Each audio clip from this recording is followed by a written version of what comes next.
Good afternoon, everyone. My name is Slava Sadikov from Georgia State University and Bayeri, and today I will talk on behalf of our early stage innovation team about prediction of solar energetic particles.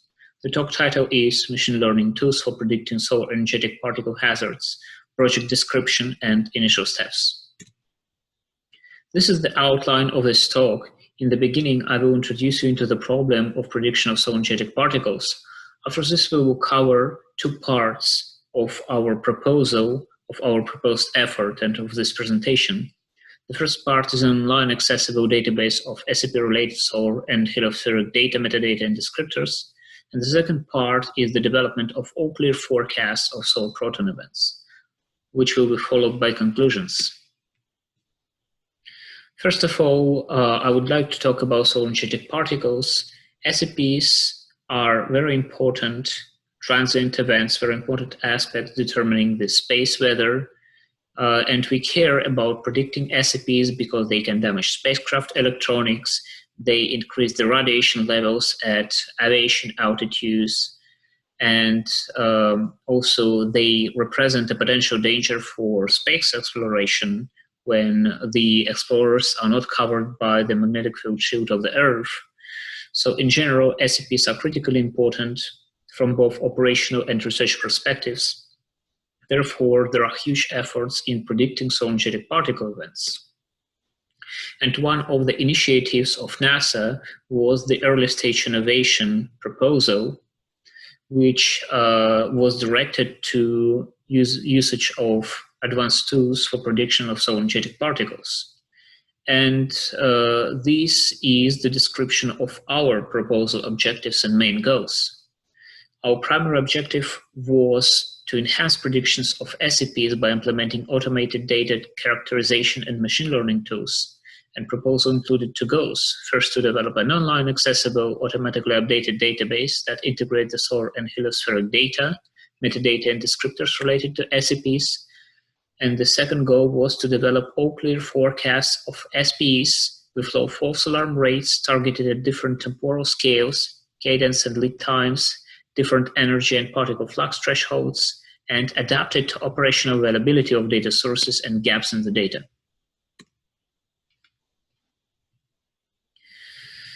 So let's talk a bit about the first part of this presentation related to the database.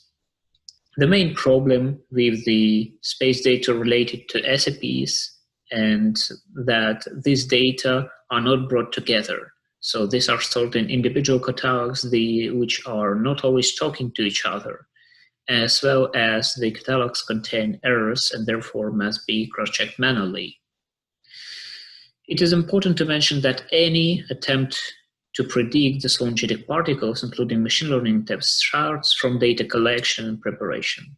This phase is exhausting and very time-consuming. Therefore, any efforts in this direction will significantly help the researchers to test new methodologies, test new methods, techniques in prediction. What we are currently doing is that we are currently developing an online accessible database of SP-related solar and heliospheric data, metadata, and descriptors. And the sources which we currently have included in the database are listed on the right. You can see various sources related to properties of solar active regions, properties of CMEs, flare catalogs, measurements of ground-based neutron monitors, ghost proton and soft X-ray measurements, derived temperatures emission measures, records of radio bursts, as well as derived list of SP events and this peak quiet periods, which we derive right from the data. What is important is that most of the database work is handled by graduate students in physics and computer science departments at NJIT. This is the schematic representation of the MySQL database structure which we have. The structure is optimized for fast data retrieval, and it consists of two primary entities, the space weather event and observation, which interact with themselves and with each other. The space weather events include any individual event catalogs, and observations include any observations of the sun, essentially. And examples of the relations of interactions between these two entities are, for example, the flares, which result in solar-energetic particles. In this case, the solar-energetic particle event and flare event should be linked to each other, as well as observations taken 24 hours prior to SEP event, which may be used in the prediction. To support the database, we are currently developing the solar-energetic particle prediction portal, SEP Cubed, at NJIT. We support it with the application programming interface to interact with the database, which both the web application and the end user may use essentially. In the planned website app capabilities include search for events based on their properties, search for events related to particular events, search and retrieval of event-related observational data, as well as quick look visualizations for events. We plan to include more SEP-relevant data sources in the database to construct more relations between space weather events and observations, which will help us in the prediction problems, as well as will include different relational models. We plan to make the database automatically updated and continue to develop the web interface to query and visualize the data. With that, I would like to move to the second problem, which is prediction of solar proton events. And first, why this problem is challenging. To understand why, let's just look at the numbers, and let's count the number of days when the fluxes of protons of 10 MeVs and above are larger than 10 PFU, which is a traditional definition of a proton event. And we will find that during the solar cycle 24, we had approximately 1 to 34 days of proton active and proton quiet. For 100 MeV 1 PFU, the ratio is even worse. Also, this is one of the problems, obviously, because the class imbalance ratio is a known issue for machine learning purposes and for any prediction purposes. The SPE onsets also, the SPE events may also occur significantly later with respect to the initiating flare, and their location may be not exactly known, so these factors also should be included somehow in the forecast. Also, in the framework of, so this is why essentially this problem is challenging. And in the framework of this study, we will consider only the following definition of SPE event and of prediction of SPE event. To predict an SPE event will mean to predict at midnight whether the measured peak flux of 10 MeV or above protons will exceed 10 particle flux units during the next day. And the time frame which we will based on is June 2010, December 2019. And the problem will be a feature-based binary classification problem, essentially. Okay, what features do we extract? First, we extract the features of active regions, and we use the space weather HMI active region patches, because some active regions which produced SEPs are rotated to the western limb and even beyond. We simply extend these active regions with the last available sharp properties and with being rotated with the Carrington rotational rate. So we also include just 10 strongest active regions with the largest unsigned magnetic fluxes as descriptors for a single day. We include daily properties of solar-energetic proton fluxes, like mean, median, minimum, maximum, and the last values for the day, just for 10 MeV fluxes only. We include the daily properties of soft X-ray fluxes. We include the statistics of radio bursts, just as numbers of radio bursts of type 2 and type 4. And we will also compare our prediction with SWIPs in our daily operational forecast. And the train's test separation is marked below, so the train and test data are well time separated on a huge time chunks, which allow us to exclude the temporal coherence from this problem. For this problem, we will use a particular architecture, the customly developed architecture of the neural network. The active region data will be fed into active region blocks, which will share the weights among each other. So 10 most strongest active regions will essentially flow through these blocks before entering the main network.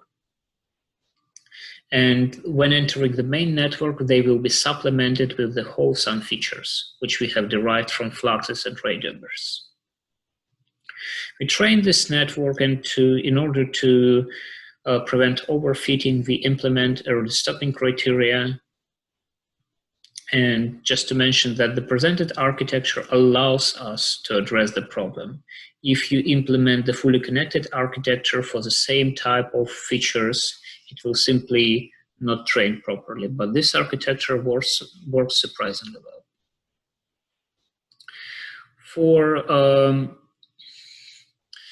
the forecast, we will analyze the receiver operating characteristics, and here we present the receiver operating characteristics for the neural network prediction by black and for Swift-Sinova forecast by blue on the test data set. And although the true-skew statistics scores of both forecasts are about the same, you can clearly see that the neural network prediction starts to work better in the situations where the true positive rates are pretty huge. So they result in less false negative rates essentially, and this demonstrates that the neural network prediction works better in the all clear regime when we really don't want to miss any single event. We also have to mention that 4 solar proton events were totally missed by Swift-Sinova forecast, meaning that the 1% probability, the smallest issued probability, was issued for the beginnings of these events. However, these events were captured by a neural network if using a certain threshold. We also analyzed the forecast with respect to weighted true-skew statistics. This matrix was defined as a modified true-skew statistics matrix. The formula is provided here. Essentially, we add alpha as a weighting coefficient to false negatives. Stronger alpha is more penalty we issue for missed events with respect to false alarms. And here is where we go into all clear regime, where alpha is essentially a large number. And on the right, you can see performance of the neural network prediction on the neural network prediction if based on only sharp parameters and Swift-Sinova forecasts. So what we can see here is again the same situation as we saw in receiver operating characteristics. In the regimes of alpha larger than 1, we see that the neural network prediction outperforms Swift-Sinova forecast clearly, indicating that it works better when we penalize the miss events stronger with respect to false alarms. In summary, I would like to mention some results which are not presented here too. First of all, even a feature-based binary classification problem is an interesting problem when we operate on receiver operating characteristics or on some parametric-based measures, but not only on TSS or HSS scores. The machine learning forecasts seem to be very promising in the situations, again, where the missed events are very undesirable. This is a very good sign for all clear forecast developments.